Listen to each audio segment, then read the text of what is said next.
ایک دن حضور نے وضو کیا تو اصحاب رسول آگے بڑھے، حضور کے مبارک وضو کو اپنے ہاتھوں پہ لے کے اپنے چہروں کے اوپر ملنے لگے، اور جنہیں وہ پانی نہیں ملتا تھا وہ ان گیلے ہاتھوں سے ہاتھ رگڑ کے ان کو اپنے چہروں پہ ملتے۔ محبتوں کا یہ انوکھا انداز۔ کچھ لوگ دلیلیں ڈھونڈتے رہ جاتے ہیں۔ اللہ اکبر، پانی ہڑا نو لوڑ کی راہ براندی، پہنچے آپ دریا سرکار یارا۔ تو وہ حضور کے مبارک وضو کا پانی اپنے ابدان پہ مل رہے ہیں۔ فقال لهم النبی صلی اللہ علیہ وآلہ وسلم، تو آقا کریم علیہ الصلوۃ والسلام نے فرمایا، ما یحملکم علی ھذا، تمہیں اس بات پر کس چیز نے ابھارا کہ تم یہ کام کر رہے ہو؟ میں نے تو حکم نہیں دیا، سارے امور کا حکم نہیں دیا جاتا۔ محبت کا اپنا مزاج ہے، محبت کچھ خود سمجھتی ہے، محبت کے اپنے رنگ ہیں، کچھ چیزیں محبت کشید کرتی ہے۔ تو کہا کہ میں نے تو یہ حکم نہیں دیا، ما یحملکم علی ھذا، تمہیں اس بات پر کس چیز نے ابھارا؟ قالوا حب اللہ و رسولہ، اللہ اور اس کے رسول کی محبت نے۔ یہ تقاضۂ محبت ہے کہ محبوب کے بدن سے گرا ہوا پانی بھی زمین پہ نہ بہنے پائے۔ حضور علیہ الصلوۃ والسلام نے ایک دن پچنے لگوائے اور ایک صحابی کو کہا، جاؤ اس کو ایسی جگہ بہا آؤ جہاں کسی کے قدم نہ پڑے۔ وہ گئے اور ایک پتھر کی اوٹ میں بیٹھ کر نوش جان کر لیا، اور جب وہ واپس آئے تو حضور نے دیکھا تو کہا، لعلک شربت، شاید تو پی آیا ہے۔ اس نے کہا، جی حضور، میں نے کہا کہ اس سے بہتر اور کیا جگہ ہو سکتی۔ تو آقا کریم ناراض نہیں ہوئے بلکہ فرمایا، یا غلام قد حررتا نفسک من النار، اے بیٹے تو نے اپنے آپ کو آتش دوزخ سے نجات دلا دی۔ تو حضور نے فرمایا، ما یحملکم علی ھذا، تمہیں اس چیز پر کس نے ابھارا ہے؟ تو انہوں نے کہا، اللہ اس کے رسول کی محبت نے۔ تو اب اللہ کے محبوب علیہ السلام نے اس کی نفی نہیں کی کہ یہ اللہ رسول کی محبت نہیں ہے، محبت کا یہ تقاضا ہے، لیکن دوسرا پہلو حضور نے یہاں واضح کر کے بیان فرمایا، اور یہ نبی کا منصب ہے۔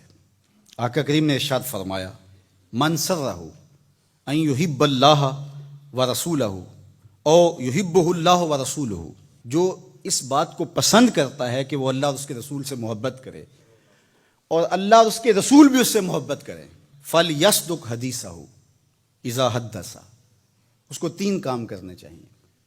ایک، جب بھی بولے سچ بولے، وَلْيُؤَدِّ أَمَانَتَهُ إِذَا تُؤْمِنَ، اور جب اس پر لوگ اعتبار کر کے اس کے پاس اپنی امانت رکھیں تو وہ اس میں خیانت نہ کرے۔ اور تیسری بات ارشاد فرمائی، وَلْيُحْسِنْ جِوَارَ مَنْ جَاوَرَهُ، جو اس کا ہمسایہ ہو اس کے حقوق کا خیال رکھے۔ ایک طرف تمہارا یہ عمل کہ تم میرے وضو کے پانی کو بھی زمین پر گرنے نہیں دیتے، یہ تمہاری محبت کا چھلکتا ہوا ایک انداز ہے، لیکن کہیں یہی نہ رک جانا اور محبت کے اسی انداز کو ہی اپنا کر کے باقی سب چیزوں سے بے نیاز نہ ہو جانا۔ تقاضۂ محبت یہ ہے کہ تم میرے بتائے ہوئے طریقے کے مطابق بھی چلو، اور یہ کام اگر تم 3 کر لو تو پھر تم سے اللہ بھی محبت کرے گا، اس کا رسول بھی محبت کرے گا، اور تمہاری محبت جو اللہ اس کے رسول کے ساتھ ہے وہ بھی معتبر ٹھہرے گی، کہ تم صرف کچھ انداز بجا لانے سے اپنی محبت کا انداز اختیار نہیں کرتے ہو، بلکہ حضور کے لائے ہوئے دین کو بھی تم اپنی روح تک اتار کر کے اپنی محبت کے حقیقی رنگ کو پیش کر رہے ہو۔ تو اب یہ 2 چیزیں ہمارے سامنے آئیں۔